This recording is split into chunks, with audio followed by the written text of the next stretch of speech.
Yo, what is going on YouTube? Welcome back to the channel. In today's video, guys, I'm going to give you the ultimate strategies guide to NHL 26. Guys, one thing I'm going to start off with, strategies is dependent on a play style. So rather than giving you just my strategies, I'm going to go over every strategy type and explain how it might be beneficial to your play style. Guys, if you enjoy the content, don't forget to like, subscribe, and comment down below. Also, guys, don't forget to follow my Twitch, link in description. Twitch is where you can watch my games live, and if you guys have any questions about the game, that's where you can ask me. All right, let's get into the strategies. All right, for offensive strategies, there are three options: behind the net, overload, crash the net. Personally, this year, I've been trying behind the net. Behind the net is mostly for players who want to cycle the puck around and look for shooting options. Overload is not one I personally ever used, but pretty much what it does, let's say the puck is on the right side of the play, all your 5 players are going to push themselves to the right side of the offensive zone rather than spreading out in the whole zone. Personally, I don't like this. I like when my players are more spread out and give more options across the whole zone. So that's why I personally don't like the overload. But if you want to take one tease and look for that option there, that's where the overload is going to benefit you. And crash the net, pretty self-explanatory. If you're looking for tip shots, one-timers, crash the net is definitely the play. However, if you're looking to establish a little bit of a cycle game, crash the net, your players will not even go behind the net at all. Now to the sliders. The carry dump slider just determines how your AI is going to react when you're taking the puck or dumping the puck into the offensive zone. So guys, I actually never dump the puck in, but I have my slider all the way on 10. The reason for this, I'm trying something out to see if I carry the puck in and I have my slider all the way on 10 to dump, if my players are going to have more speed in the neutral zone. So right now I'm seeing how that works. Honestly, I haven't seen much of a difference, so I might go back to like 5 or maybe 0. That's what I was on the beginning. If you guys are having trouble getting the puck into the zone, I would fluctuate with this slider a little bit, but honestly, it's not that big of a deal. The cycle shoot slider is probably one of the more important sliders. Pretty much just determines if your AI is going to look for more cycle options or get open for shooting options. So I like to cycle and shoot pretty like 50-50, so that's why I have it on 5 out of 10. But like I said, if you're more of a cycle guy who likes to cycle the puck, I would never have it on 0 because your AI won't really look for shots. I would have it on 1, 2 if you like to cycle the puck a little more. If you like looking for shots more, less cycling, but you like to play behind the net, I would have it more 6, 7, 8 side. Efficiency and energy. So this slider just determines if your AI is going to save and conserve energy or play at higher intensity. I don't want my AIs burning out, so that's why I have it on 5 out of 10. If you're someone that likes to have quick shifts and play with higher intensity, have it closer to energy. But if you're someone that likes to be conservative with energy and play slower paced, efficiency, go more to 0. But I have it on 5 out of 10. I feel like that's the perfect balance, especially with how energy is in this game. I would definitely not have it closer to the 10 range. And don't block. I mean, I always want my players to try and block the shots. That's why I have it all the way on 10. Honestly, I would be lying if I told you this made a difference. I don't really change this one at all. Right now for my defense. So my defense, hold line, pinch, pretty much just explains if your defensemen are going to pinch in the zone or are going to hold the blue line. If you're someone who's more aggressive in the zone with your defenseman, you could have it more on pinch. If you're someone that likes to be more defensive with their defenseman, put it on hold the line more. But I'm someone that likes to do a little bit of both, so that's why I have it on 5 out of 10. So cycle shoot for defensemen is pretty much the same thing as the forwards, except they're cycling more up high in the zone rather than down low like the forwards are. So I like to have it on 5 out of 10. Just because I like to play a little bit of both my defensemen. But once again, if you're someone that likes to shoot a lot with the defenseman, have it more on shoot. If you're someone that's going to cycle more within the zone to the forwards, have it more on cycle. So guys, now for the team strategies. So the 1-2-2 passive is going to be the most passive forecheck. You have one forechecker that's putting just a little bit of pressure. You have 2 forwards that are higher in the zone, and then your 2 defensemen are at the blue line. If you're a passive player that doesn't really like the forecheck because you're scared of letting up odd-man rushes, stick with the 1-2-2 passive. I think it's going to be the play for you. If you're someone that likes to be passive on the forecheck but also aggressive, I would go with the 2-3, which is what I run. 2-3 gives you the option of having 2 hard forecheckers, but also has 3 guys high in the zone. So even if those 2 forecheckers get beat, you have 3 guys back.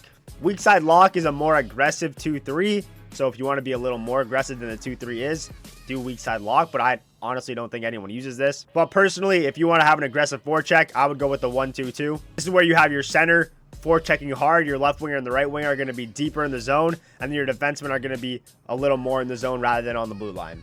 If you want to be passive on the forecheck, use the 1-2-2 passive. If you want to be passive aggressive, 2-3 I think is the play. And if you want to be aggressive on the forecheck, 1-2-2 aggressive. Now for the neutral zone. For the neutral zone, I run 1-2-2 red. 1-2-2 red is a good mix of passive aggressive forecheck in the neutral zone. The 1-2-2 blue is going to be much more aggressive. You're going to have the center that's forechecking the zone. Your left winger and right winger is going to be on the opposing blue, and your defensemen are going to be on the red line. If you're someone that likes to be aggressive on the forecheck in the neutral zone, I would go 1-2-2 blue. But like I said, if you realize you're giving up a lot lot of odd man rushes, I would maybe just go 1-2-2 red, or you'll see the other options we have. So the next one is a 1-3-1. So you're going to have 3 guys clogging the red line. You're going to have 1 guy on the opposing blue and 1 of your defensemen on your blue line. The thing with the 1-3-1, if your opponent beats the 3 guys at the red line, you only have 1 guy back, and you have an odd man rush going the other way. But if you like to clog up the middle of the ice, that is definitely the play, the 1-3-1. And then you have the 1-4. The 1-4 is going to be the most passive neutral zone forecheck. So if you're a very passive player in the neutral zone,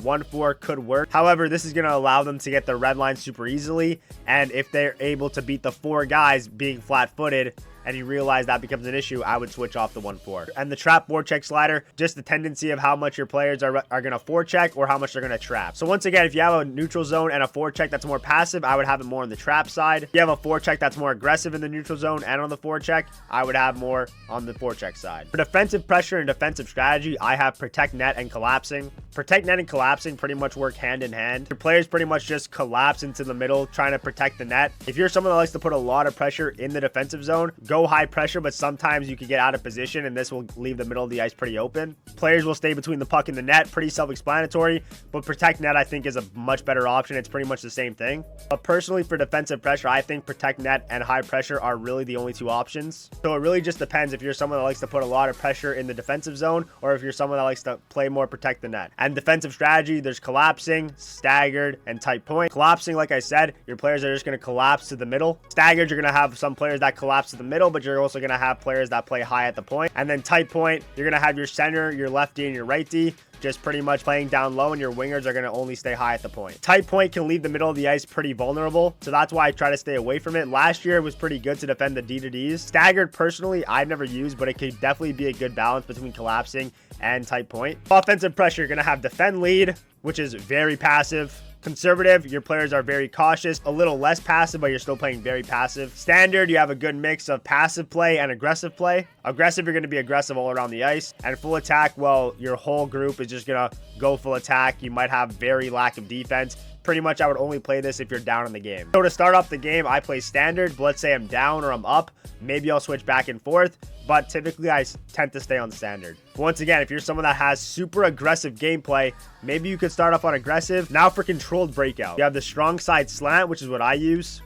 You have blue to blue, and you have 3 high. Strong side slant, pretty much you have the defenseman that breaks out the puck, and then you're going to have a winger who cuts through the neutral zone and looks for the pass option with speed. I combine this with leave zone early. Blue to blue, all it is, you have 1 winger that's on the high blue line, 1 winger that's on your blue line, and then your center is going to be an option in your zone. And to be honest, I've never really tried it. I've tried it out for like maybe 1 or 2 games, and I really didn't like how I felt. Once again, guys, experiment with these strategies. If you find blue to blue works for you, then use it. And then 3 high, so pretty much all 3 of your forwards are just going to be high in the neutral zone. This one could be tough because let's say your opponent's putting a lot of pressure on you and your 3 forwards are just high in the neutral zone, you have no one coming back. But once again, if you're someone that likes to use the saucer pass or the icon pass, try using 3 high, see if it leads to more breakaway goals. But if not, maybe go to strong side slant, maybe try blue to blue. And now for the quick breakout, there's 3 options here. Leave zone early, close support, stay wide. Leave zone early, pretty much the weak side winger is going to leave the zone early. This combines pretty well with strong side slant because the weak side winger is going to leave the zone early and going to cut to the strong side so I can make him a stretch pass. But like I said, it is a risky play because sometimes I'll get caught in the zone. Close support is for people that like to play more passive play, like look for short passes out of the zone. Pretty much your winger and your centers are going to be more of an option for you rather than being stretched out in the play. And stay wide, pretty self-explanatory. Your wingers are just going to stay mostly on the board side. Your centers going to be a middle option. So once again, guys, I would experiment with all 3 of these, see what works for you, how you enter the zone, if you're able to break out the puck. Like I said, my strategies might not be able to work for your gameplay. All right, guys, so that's going to be the video for the ultimate strategies guide in NHL 26. If you guys have any more questions on NHL or strategies, make sure to follow my Twitch, have notifications on. That way you can come in my chat, ask me questions, and I'll be able to give you an answer directly. All right, I'll see you guys in the future. Peace.